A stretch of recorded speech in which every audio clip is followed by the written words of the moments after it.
Hello everyone. आज मैं बात करूंगा एक छोटा सा पॉइंट है, पर बहुत ज़रूरी पॉइंट है। सब सुनते हैं, जानते हैं अबाउट द मेडिटेशन, बट शायद यंग जो जनरेशन है, जो स्टूडेंट्स हैं हमारे, उनको ऐसा लगता है कि मेडिटेशन की हमें क्या ज़रूरत पड़ रही है। ये तो फ्री लोगों का टाइम है, ये तो ओल्ड एज टाइम है, जब हमारी उम्र हो जाएगी तब हम मेडिटेशन करेंगे। पर अगर आपको इंसोनेमिया, आपको नींद का इशू है, आपकी कंसंट्रेशन बहुत कमज़ोर है, आपको नींद टाइम पे नहीं आती, नींद में अपने आप उठ जाती है और बहुत सारी नींद आती है, ये सब सिम्टम्स हैं कि आपकी बॉडी में कहीं फिजिकल, केमिकल या मेंटल लोचा है। बिकॉज बेटा आपका जो नेचर है, जो सिस्टम है, इकोसिस्टम बनाया गया है, वो एक्चुअली 3 चीज़ों से मिलकर बनाया गया है। ठीक है, हम इसको बोलते हैं पॉजिटिव, नेगेटिव, न्यूट्रल, या हम इसको बोलते हैं इलेक्ट्रॉन, प्रोटॉन, न्यूट्रॉन, या हम इसको बोलते हैं सॉलिड, लिक्विड, गैस, या हम इसको बोलते हैं ब्रह्मा, विष्णु, महेश, या हम इसको बोलते हैं X coordinate, Y coordinate, Z coordinate. आप अगर देखोगे इस यूनिवर्स के बारे में, थोड़ी ज़्यादा स्टडी करने की कोशिश करोगे, क्यूरियस हो उस पार्ट पे, तो आपको लगेगा कि यार कुल मिला के हर चीज़ 3 फेज से मिलके बनी होती है। That's a very very important. और हमारी बॉडी भी 3 फेज से मिलके बनी है, और हम तीनों का बैलेंस करते हैं तब जाके हम किसी अच्छे एम को गेन कर सकते हैं। दैट्स ए बेसिक फंडा। अब प्रॉब्लम है कि मेडिटेशन की जरूरत इसलिए होती है कि ये जो तीनों फेज है ना, एसिड, बेसिड और न्यूट्रल, ये अपनी बॉडी में बैलेंस फॉर्म में होने चाहिए।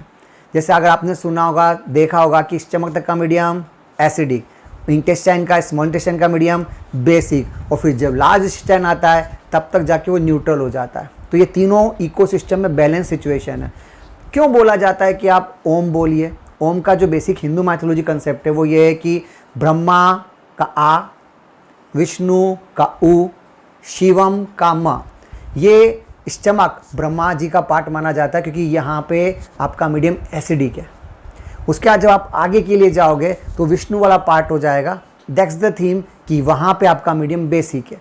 और जब आप बड़ी आंत की ओर जाओगे, लार्ज इंटेस्टाइन की ओर जाओगे, तो शिवम का म कहलाएगा, दैट्स ए न्यूट्रल। इसे जब आप ब्रह्मा बोलते हो ना, तो ब्रह्मा या किस से साथ साथ जब ओम बोलते हो, ओम में तीनों का बैलेंस क्यों है? ओ, तो अपने आप देखना, आपको यहाँ तक की आवाज़ आएगी। ऊ, उससे नीचे इंटेस्टाइन के लिए बात होगी। माँ, सीधे नाभि की बात होगी। आप एक बार ट्राई करके देखो, आपको फील हो जाएगी कि यार वास्तव में ये कोऑर्डिनेट एक्चुअली हमारे इंटेस्टाइन के पूरे सिस्टम, जो डाइजेस्टिव सिस्टम है, उसको बैलेंस करने के लिए बनाया गया। क्योंकि आपने पढ़ा, अगर सुन रखा है 6-7 क्लास के अंदर, तो आपका जो डाइजेस्टिव सिस्टम है ये आपका सेरिब्रम से मेंटेन नहीं होता, ये मेडुला ऑब्लिगेटा से मेंटेन होता है, आपकी रीढ़ की हड्डी से मेंटेन होता है। तो दैट्स द फेस कि हमें तीनों को बैलेंस करना आना चाहिए। अब कैसे करना है, ये बहुत इंपॉर्टेंट पॉइंट है।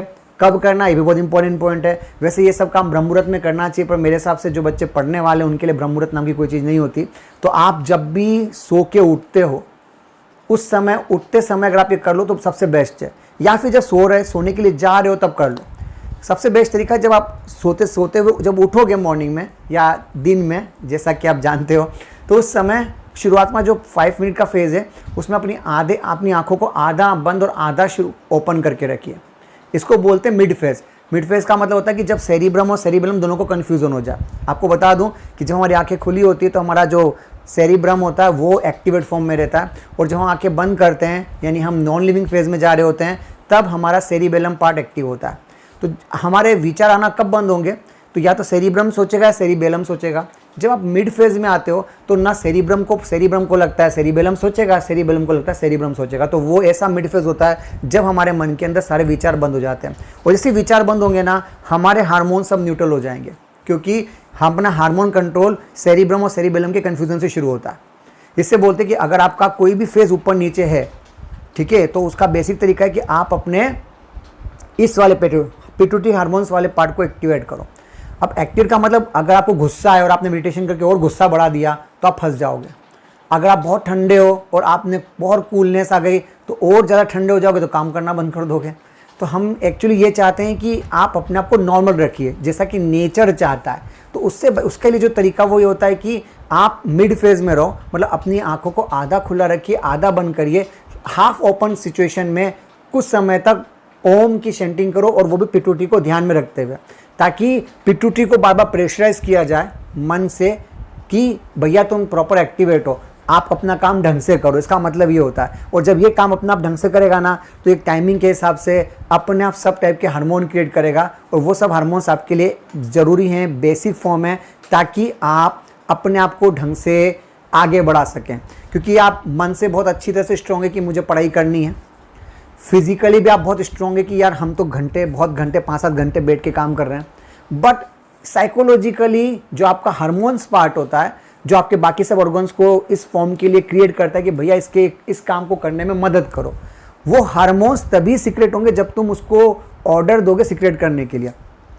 और वो सीक्रेशन पिट्यूटरी के पास है, और वो आपका ना सेरिबेलम बोलेगा, ना सेरिब्रम बोल पाएगा, ना सेरिबेलम बोल पाएगा। इसलिए कहते हैं कि 3 जो फेज है, सेरिब्रम और मेडुला ऑब्लिगेटा, तो ओम चैंटिंग करके आपने अपना मेडुला ऑब्लिगेटा पार्ट को एक्टिवेट किया है, और सेरिब्रम और सेरिबेलम को मिड में रख के आपने अपने पिट्यूटरी को एक्टिवेट किया है। तो कुल मिला के आपने अपना सेरिब्रम, सेरिबेलम, मेडुला ऑब्लिगेटा और पिट्यूटरी, इन चारों चीज़ों को एक कंट्रोल में लेके आ गए, और इसी को शायद बैलेंस करना कहते हैं। और जब ये 4 चीज़ें कंट्रोल होगी ना, तो ये आपका बॉडी, आपका शरीर अपने आप कंट्रोल में चला जाएगा।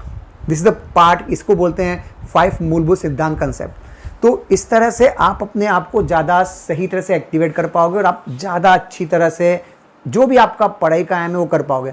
और सबसे इंपॉर्टेंट, आपके ये सब बैलेंस करने से आपके नेगेटिव थॉट जो आपके साथ आएंगे, क्योंकि जो भी आप काम कर रहे हो उसमें पॉजिटिव के साथ नेगेटिव जरूर आएगा। तो जब हम बहुत ज़्यादा पढ़ाई करते, थकान महसूस कर रहे होते, तो उस समय फिर हम अपने गलत डायरेक्शन में अपने आप जाएंगे। आपको स्मोकिंग, आपको ड्रिंकिंग, या आपको और अलग अलग टाइप के शौक शुरू हो जाएंगे जब भी आप किसी गहराई में जाओगे पढ़ाई के लिए। तो समझदारी होती है कि आपको अपने पॉजिटिव को बढ़ाना और इसको कम करना है। ये कम करने का बेस्ट तरीका मेडिटेशन ही होता है। इसलिए कह रहा हूँ, मेडिटेशन करिए, आप अपने जीवन में ज़्यादा अच्छी तरह से आगे बढ़ेंगे। और मैं ये केवल 5-7 मिनट के लिए कर रहा हूँ, अपन को 2-4 घंटे करके बाबा बनने का शौक तो है नहीं। तो भैया इतना करो कि आपका जो बॉडी है वो सही तरह से काम करे, और सबसे इंपॉर्टेंट, आपकी बॉडी में जो थकान और जो नींद का इश्यू ना, वो अपने आप सॉर्ट आउट हो जाएगा, आप फटाफट आगे बढ़ पाओगे। तो इसी तरह के हम वीडियो और आगे बनाते रहेंगे। वीडियो को आप लाइक और शेयर कर सकते हैं, और हम चाहेंगे कि पढ़ाई तो आप अच्छी कर ही रहे हो, साथ में जो ये पैरेलल में, ये साइड में, ये सब चीज़ें भी ज़रूरी हैं, ताकि हम अपने आप को प्रॉपर तरीके से फिज़िकली, मेंटली, साइकोलॉजिकली आगे बढ़ा सकें। Bye bye.